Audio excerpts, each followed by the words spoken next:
मित्रों, इससे पहले बेताल 25वीं कहानी संग्रह की बेताल द्वारा कही गई तीसरी कहानी आप लोगों को सुनाई थी। आज आप लोगों को चौथी कहानी सुना रही हूँ। पहले की कहानियों का लिंक डिस्क्रिप्शन में दिया गया है, वहां से आप पहले की कहानी देख सुन सकते हैं। कहानी है ज्यादा पापी कौन। कहानी इस प्रकार है। बहुत पुराने समय की बात है। भोगवती नाम की एक नगरी थी। उसमें राजा रूपसेन राज करता था। उसके पास चिंतामणि नाम का एक तोता था। तोता राजा को भविष्य की बातें बताता था। एक दिन राजा ने उससे पूछा, हमारा ब्याह किसके साथ होगा। तोते ने कहा, मगध देश के राजा की बेटी चंद्रावती के साथ होगा। राजा ने राज ज्योतिषी को बुलाकर पूछा तो उसने भी यही कहा।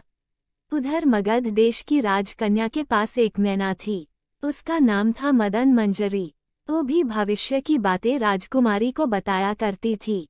एक दिन राजकन्या ने उससे पूछा कि मेरा विवाह किसके साथ होगा, तो उसने कह दिया कि भोगवती नगर के राजा रूपसेन के साथ।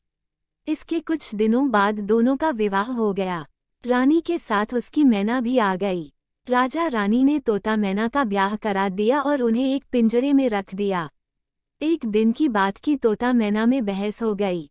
मैना ने कहा, मर्द बड़ा पापी, दगाबाज और अधर्मी होता है। तोते ने विरोध करते हुए कहा, नहीं, स्त्री झूठी, लालची और हत्यारी होती है। दोनों का झगड़ा बढ़ गया तो राजा ने कहा, क्या बात है, तुम दोनों आपस में लड़ क्यों रहे हो। मैना ने कहा, महाराज, मैंने तोते से ये कहा कि मर्द बड़े बुरे होते हैं। इसके बाद मैना ने एक कहानी सुनाई। इलापुर नगर में महाधन नाम का एक सेठ रहता था। विवाह के बहुत दिनों के बाद उसके घर एक लड़का पैदा हुआ। सेठ ने उसका बड़ी अच्छी तरह से लालन पालन किया, पर लड़का बड़ा होकर जुआ खेलने लगा। इस बीच सेठ मर गया। लड़के ने अपना सारा धन जुए में खो दिया। जब पास में कुछ न बचा तो वह नगर छोड़कर चंद्रपुरी नामक नगरी में जा पहुंचा। वहां हेमगुप्त नाम का साहूकार रहता था। उसके पास जाकर उसने अपने पिता का परिचय दिया और कहा कि मैं जहाज लेकर सौदागरी करने गया था। माल बेचा, धन कमाया, लेकिन लौटते में समुद्र में ऐसा तूफान आया कि जहाज डूब गया और मैं जैसे तैसे बचकर यहाँ आ गया। उस सेठ की एक लड़की थी रत्नावती। सेठ को बड़ी खुशी हुई कि घर बैठे इतना अच्छा लड़का मिल गया। उसने उस लड़के को अपने घर में रख लिया और कुछ दिन बाद अपनी लड़की से उसका ब्याह कर दिया। दोनों वहीं रहने लगे। अंत में एक दिन वहां से विदा हुए। सेठ ने बहुत सा धन दिया और एक दासी को उनके साथ भेज दिया। रास्ते में एक जंगल पड़ता था।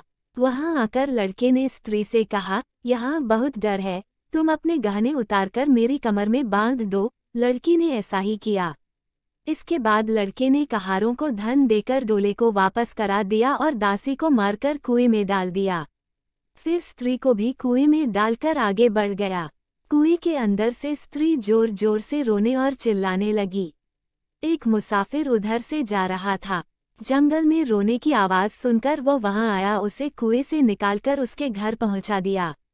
स्त्री ने घर जाकर माँ बाप से बता दिया कि रास्ते में चोरों ने हमारे गहने छीन लिए और दासी को मारकर मुझे कुएं में धकेलकर भाग गए। बाप ने उसे ढाढ़स बंधाया और कहा कि तू चिंता मत कर, तेरा स्वामी जीवित होगा और किसी दिन आ जाएगा। उधर वह लड़का जेवर लेकर शहर पहुंचा। उसे तो जुए की लत लगी थी। वह सारे गहने जुए में हार गया। उसकी बुरी हालत हुई तो वह ये बहाना बनाकर कि उसके घर लड़का हुआ है, फिर अपनी ससुराल चल दिया। वहां पहुंचते ही सबसे पहले उसकी स्त्री मिली। वह बड़ी खुश हुई। उसने पति से कहा, आप कोई चिंता न करें, मैंने यहाँ आकर आपके बारे में कुछ भी बताकर दूसरी ही बात कह दी है। जो कहा था वो उसने बता दिया। सेठ अपने जमाई से मिलकर बड़े प्रसन्न हुए और उन्होंने उसे बड़ी अच्छी तरह से घर में रखा। कुछ दिन बाद एक रोज जब वो लड़की गहने पहने सो रही थी, उसने चुपचाप उसकी हत्या कर दी और उसके गहने लेकर चंपत हो गया।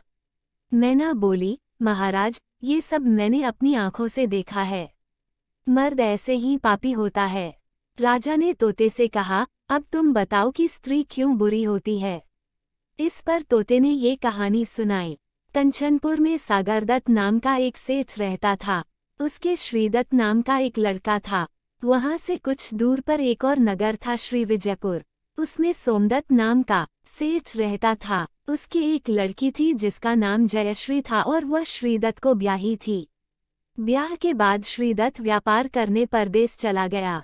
12 बरस हो गए और वह न आया तो जयश्री व्याकुल होने लगी। एक दिन वह अपनी अटारी पर खड़ी थी कि एक आदमी उसे दिखाई दिया। उसे देखते ही वह उस पर मोहित हो गई। उसने उसे अपनी सखी के घर बुलवा लिया। रात होते ही वह उस सखी के घर चली जाती और रात भर वहां रहकर दिन निकलने से पहले ही लौट आती। इस तरह बहुत दिन बीत गए। इस बीच एक दिन उसका पति परदेश से लौट आया। स्त्री बड़ी दुखी हुई, अब वह क्या करे। पति हारा थका था। जल्दी ही उसकी आंख लग गई और स्त्री उठकर अपने दोस्त के पास चल दी। रास्ते में एक चोर खड़ा था। वह देखने लगा कि स्त्री कहाँ जाती है। धीरे धीरे वह सहेली के मकान पर पहुंची। चोर भी पीछे पीछे गया। संयोग से उस आदमी को सांप ने काट लिया था और वह मरा पड़ा था। स्त्री ने समझा सो रहा है।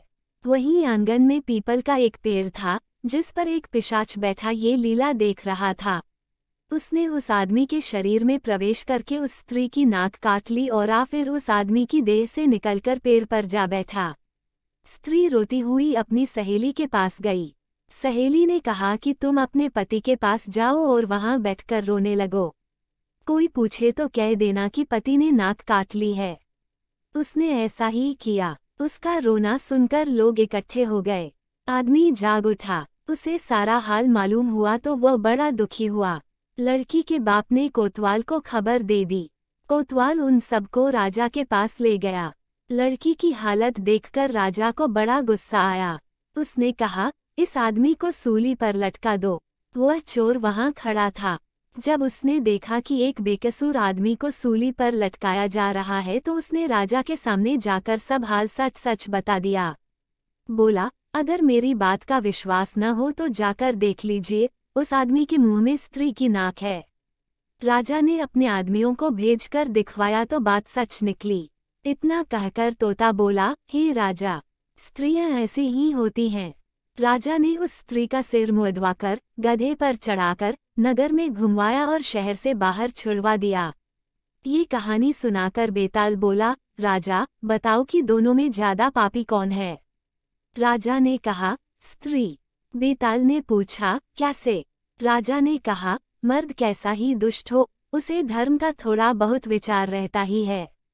स्त्री को नहीं रहता, इसलिए वह अधिक पापिन है। राजा के इतना कहते ही बेताल फिर से पेड़ पर जा लटका। राजा लौटकर गया और उसे पकड़ कर लाया। रास्ते में बेताल ने 5वीं कहानी सुनानी प्रारंभ कर दी। मित्रों, अब 5वीं कहानी अगले भाग में। अब मिलते हैं अगली कहानी में। अगर कहानी पसंद आए तो चैनल को सब्सक्राइब जरूर कर दीजिएगा। तब तक के लिए नमस्कार।